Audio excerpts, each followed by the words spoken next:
So Stealth Kragen Control is a new deck with Brothers of Legend for the TCG, and this control deck is actually pretty interesting because Stealth Kragen is definitely a card that you need to respect, and it can pivot to some other stuff like Bahamut and Toad, due to the Water XYZ pool that it gets.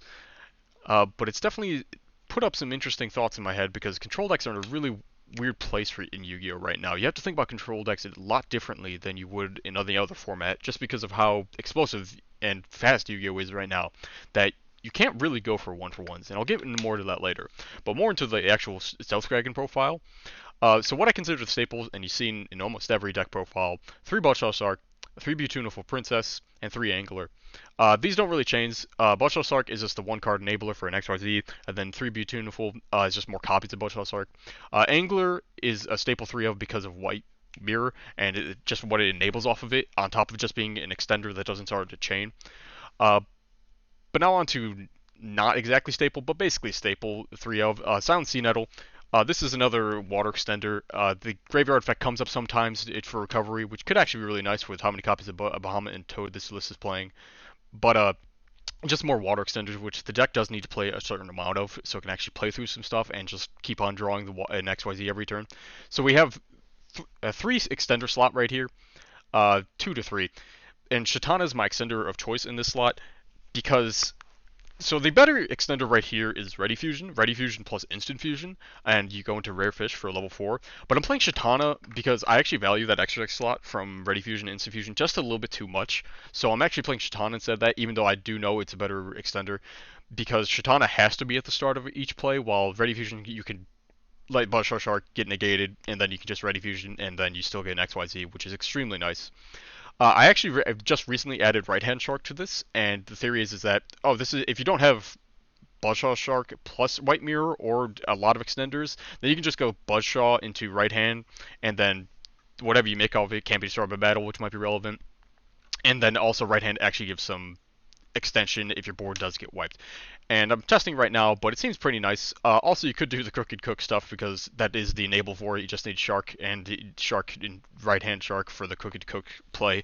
But this deck is not doing any of that. Some other notable extenders would be Lantern Shark, and this is just another normal summon. Obviously, it's a normal summon that can get other normal summons out of your hand, but I don't think you should be playing that many normal summons. I think that the amount of normal summons right here are perfectly fine, not to mention that these extenders can work with themselves to get a Water XYZ on the field. I'm not too in for it. Another extender you could play is you could play 1-for-1 because Beautiful is 1-for-1 is a 1-for-1 target, and so you could just it works on both summons, so you can just pitch a card out of your hand. It's like one of the only ways this deck could do an extension past its normal summon without just having a whole mess of cards in their hands. It's definitely not bad as a one of, maybe a better one of than it's called by, maybe not. There's also some Ice Jade cards that might do anything, but these just read so badly. I think the good ones are like not level 4, and I don't think that's a good play at all. Uh, that's kind of I think this is an extender slot. Think about this many like 18 core engine cards is the nice slot you want to hit for in this deck.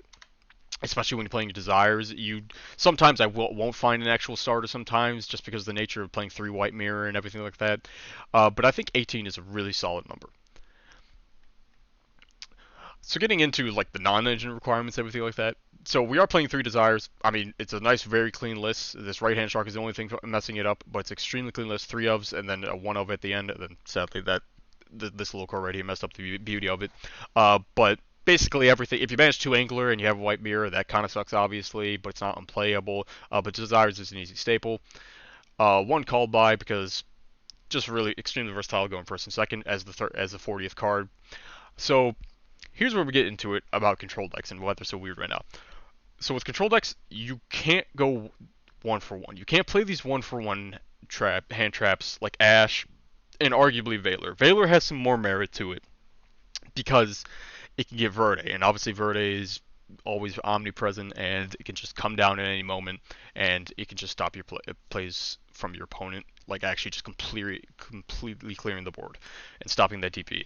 But you don't want to be taking those 1-for-1 trades. It's really bad in your control deck. The entire point of your control deck is that you want to control the game to a point where you outgrind them, you outtempo them, and you need as many cards as possible that eat up as many of your opponent's cards as possible. If you are ahead in just pure card advantage against your opponent, then you can probably win. That's the point of the control deck. So that's why we're playing a blowout like Nibiru in this deck. Now this could be a Droll, this could be a Lancia in the main, this could be something else like maybe even Shifter in the main. You just need something to immediately go, just let me play and just let me go back to my turn, get more advantage, or just let me eat a bunch of your cards in your hand. That's kind of the role with it. Ash doesn't really do that anymore. You can't just Ash and like expect the person to pass. It doesn't really happen with hands anymore. Ash going for one is just not too great in these control decks. Now you could say the same for Imperm, and I even have Chalice in the main, but these enable something else. These are blowouts. These cards lead to more blowouts. Imperm plus Chalice on going second leads to a blowout like Zeus. Zeus is always eating a card, more than one card from my opponent. Same thing with Nibiru.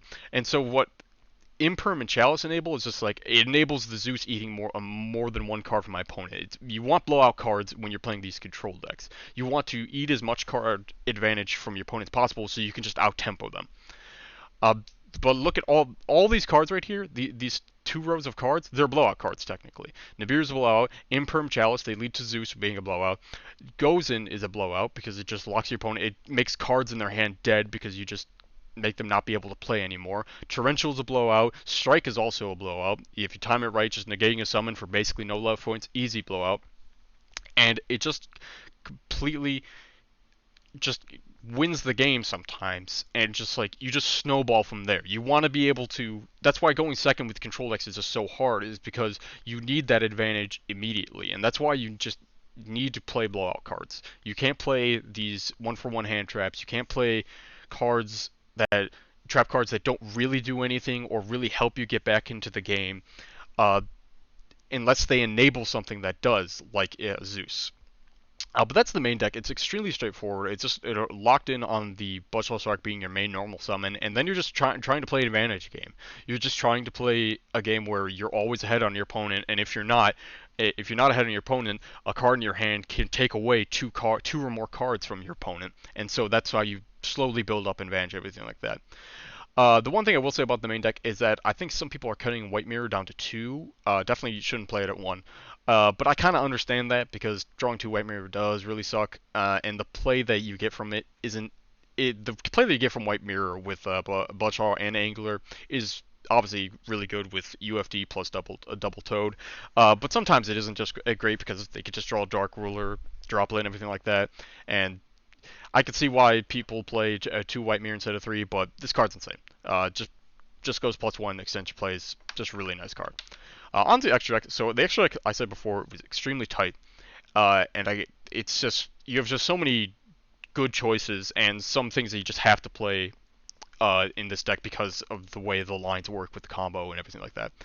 So one Zeus, this was originally 2, but I need more extra space, and I was just like, the second Zeus might not come up that often, and if the second Zeus does come down, I think I'm already basically winning at that point. But the second Zeus is definitely something you could play. UFD, Utopic Future. This is part of the combo line, staple in almost every deck. Really nice benefit that this deck gets is it has this like pseudo tower monsters with it. Really nice card. Basically, Bloodshot Shark or way 2 Bloodshot Shark plus White Mirror equals UFD plus Double Toad, but you make it with 2 Bahamut Sharks right here.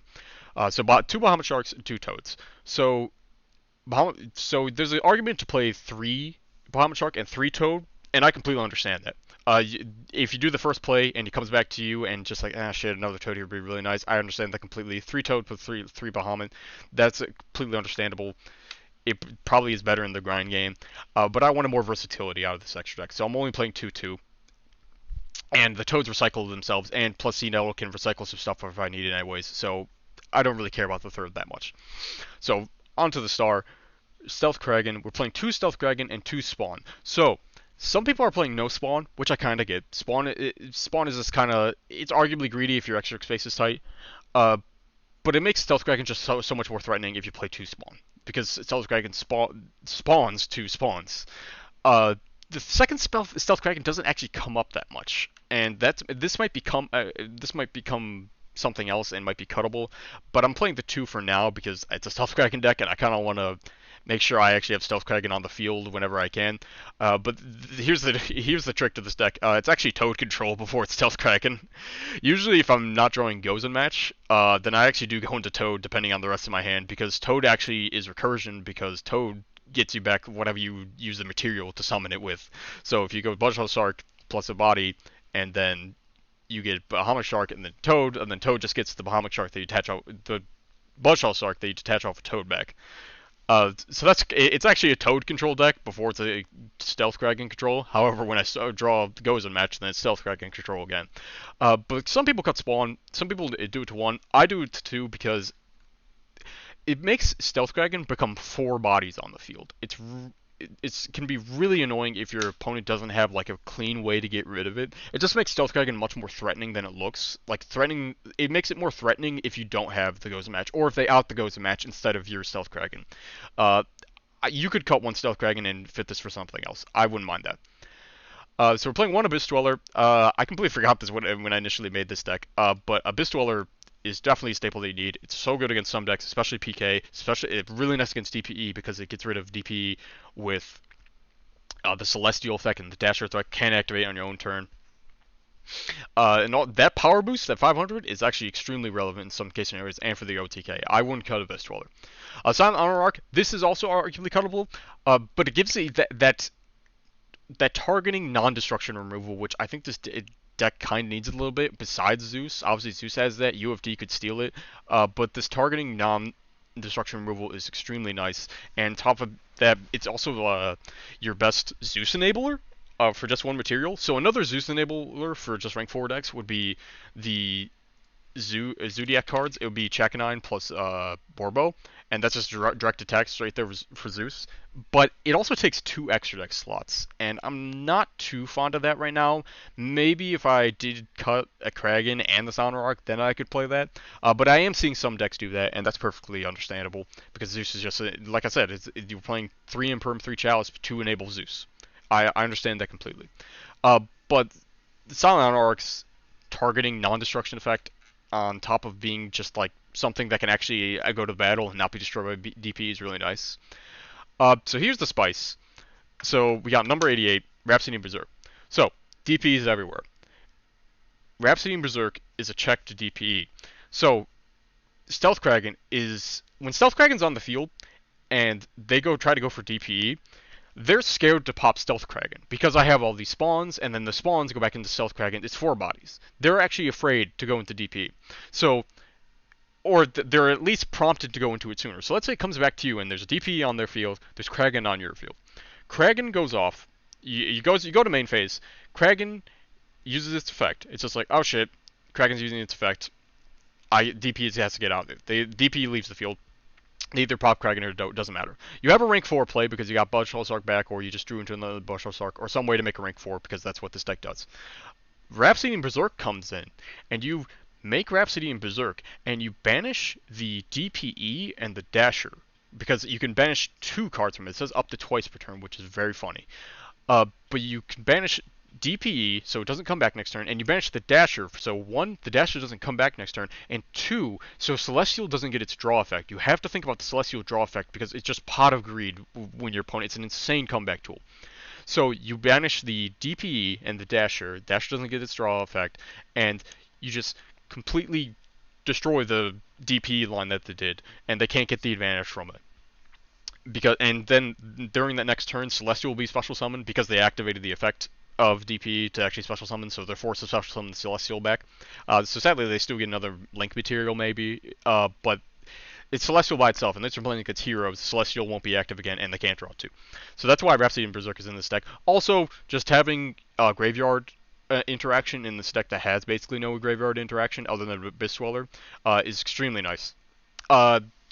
The face-up effect to equip to itself, you can make a Kragen pretty big, over 3,000, once you already used up Rhapsody and Berserk's materials. That's a funny thing you could do. But it could also be Zeus material in a pinch too. This is obviously a flex spot, and I think Rhapsody and Berserk is pretty underrated right now just because of how well it deals with DPE. Obviously you have to out DP first, but we're playing so many ways that can just force the DP out that it does come up. It does come up.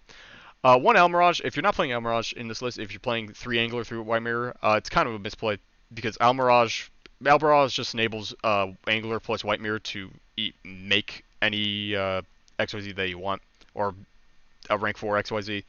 Uh, I think Almirage is a staple in this list, especially if you play 3 White Mirror, and 3 Angler is obviously a staple. Just kind of need to play it. Just enables that. It makes a dead hand like playable. So on to the side, this is it's just kind of maybe going more into the blowout part of this video. What I was talking about with the control decks, then they need to play blowouts. But so basically, starting from the right, you got going first cards and Judgment, Imperial Order, hopefully banned soon. Judgment's extremely good when you're playing floodgates like gozen match and stuff to protect Kragen and everything like that.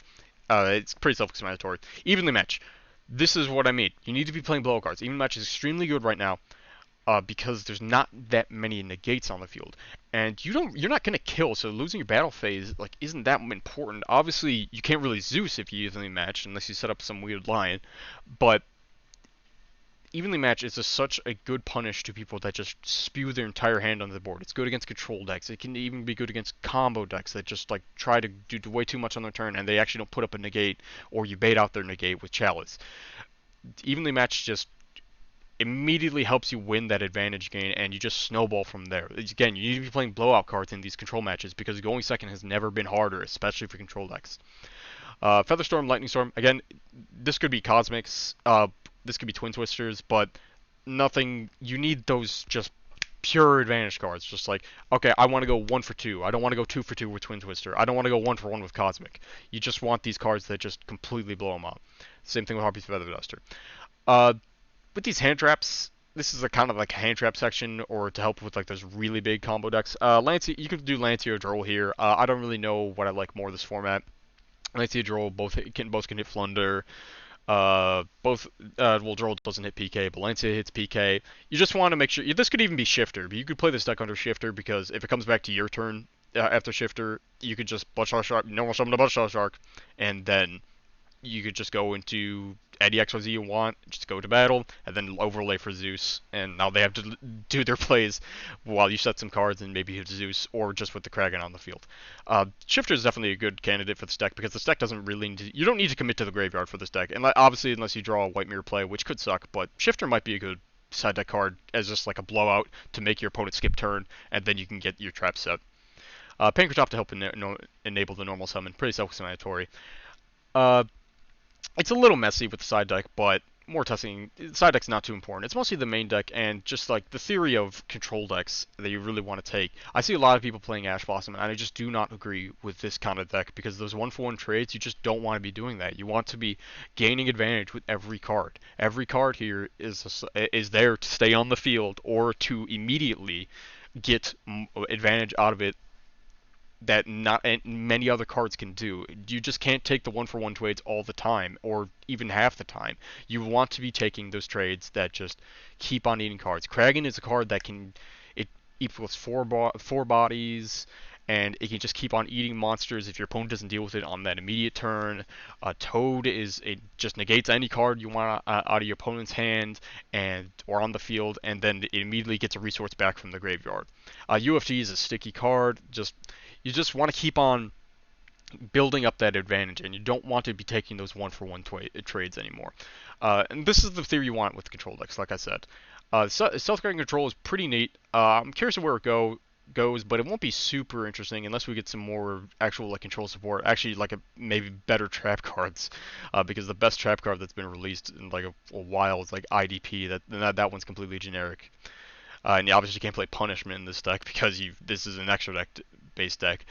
But this is what I wanted to say. I'm saying too much, but it happens. Stealth Kragen's a really cool card. I would give this a little bit of a try. It might seem boring at first, but because you're playing a control deck, you have to play a little bit smart with your resources, everything like that. So I definitely recommend this deck. It's also pretty cheap once Beautiful gets reprinted in like an OTS pack. But yeah, it could be really cheap if you wanted to. Zeus is cheap, UFD's getting up there, but it's still relatively cheap now. But yeah, try out this deck. It's pretty good. Control deck's pretty fun.